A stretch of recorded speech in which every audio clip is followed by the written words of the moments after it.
Hello everyone, SSC 26 ব্যাচের বন্ধুরা, আসসালামু আলাইকুম। আশা করি তোমরা সবাই ভালো আছো। তো তোমাদের এসএসসি পরীক্ষা আগামী বছর অনুষ্ঠিত হবে।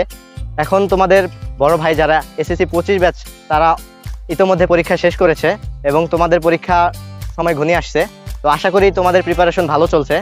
তারপরেও আমার কিছু কথা বলার আছে। যেমন এসএসসি 26 ব্যাচ যারা তোমরা, তারা গত বছর নবম শ্রেণীতে দেখেছিলে যে তোমরা এক ধরনের বই পেয়েছিলে এবং এই বছর আবার তোমরা নতুন করে বই পেয়েছো।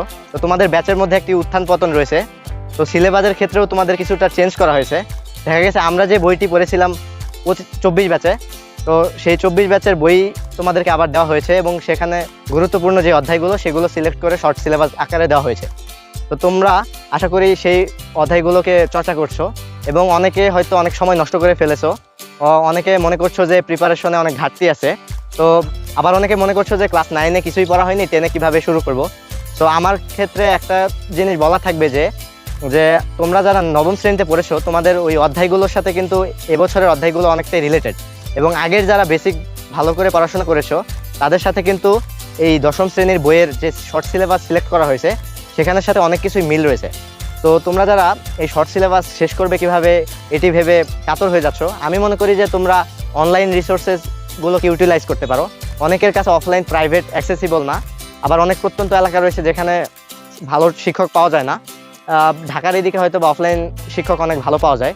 তো আমি মনে করি তোমরা ঘরে বসে না থেকে ছোট ছোট যে বন্ধগুলো পাওয়া যায় এবং স্কুলের ফাঁকে ফাঁকে যে মাঝখানে সময় পাও তোমরা, সেগুলোতে ওই অধ্যায়গুলোর ইউটিউবে ভিডিও দেখতে পারো অথবা কিছু অনলাইন পেইড কোর্সেস পাওয়া যায়। আমার সময় আমি বেশ কিছু কোর্সেস করেছিলাম। তোমাদের যদি কোনো কোর্সের রিকমেন্ডেশন লাগে তাহলে আমাকে কমেন্ট সেকশনে জানাতে পারো। এবং তোমরা যারা ডেডিকেটেডলি প্রিপারেশন নিচ্ছ আগে থেকেই, তারা আশা করি যে বইগুলো ভালো মতো রিভাইজ দিবে এবং সেইগুলোর সাথে সাথে টেস্ট পেপার এবং বিগত বছরের বইগুলো, মানে বিগত বছরের প্রশ্নগুলো তোমরা সলভ করা শুরু করবে। বিগত বছরের প্রশ্নগুলো সম্পর্কে যদি আইডিয়া নাও তাহলে দেখবে অনেক কিছুই তোমাদের সিলেবাসের বাইরে ছিল এবং অবশ্যই তোমাদের গাইড যেগুলো বের হয়েছে সেগুলো তোমাদের সিলেবাসের আন্ডারে। সেগুলো থেকে প্রিভিয়াস ইয়ারের কোয়েশ্চেন থেকে যদি আইডিয়া নাও 80% তোমার সিলেবাস কভার হয়ে যাবে।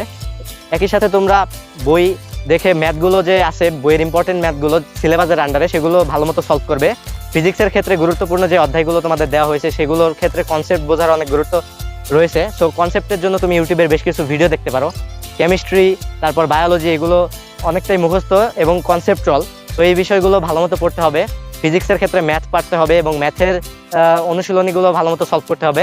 তো আশা করি তোমরা ভালো মতো সলভ করবে এবং তোমরা ক্লাসের যে অনলাইন ক্লাস লেকচারগুলো এগুলো রাখতে পারো এবং স্কুল কখনো মিস দিবে না। স্কুলের ভিডিওগুলো, স্কুলের যে ক্লাসগুলো সেগুলো অনেক ভালো মতো করবে এবং অনলাইন ক্লাসের ভিডিওগুলো তোমরা যদি অনলাইন কোর্স নাও তাহলে অনলাইন ক্লাস ভালো মতো করবে। সো আশা করি এভাবে প্রিপারেশন নিতে পারবে। তারপরেও যদি তোমাদের কোনো স্পেসিফিক প্রশ্ন থাকে বা গাইডলাইনের জন্য ভিডিও দরকার হয়, আমাকে কমেন্ট সেকশনে জানাবে, আমি নতুন করে ভিডিও দেওয়ার ট্রাই করব। এবং তোমরা সাবজেক্ট ভিত্তিক যদি কোনো ভিডিও চাও সেটিও জানাতে পারো। তোমরা আশা করি ভালো করবে। ধন্যবাদ সবাইকে।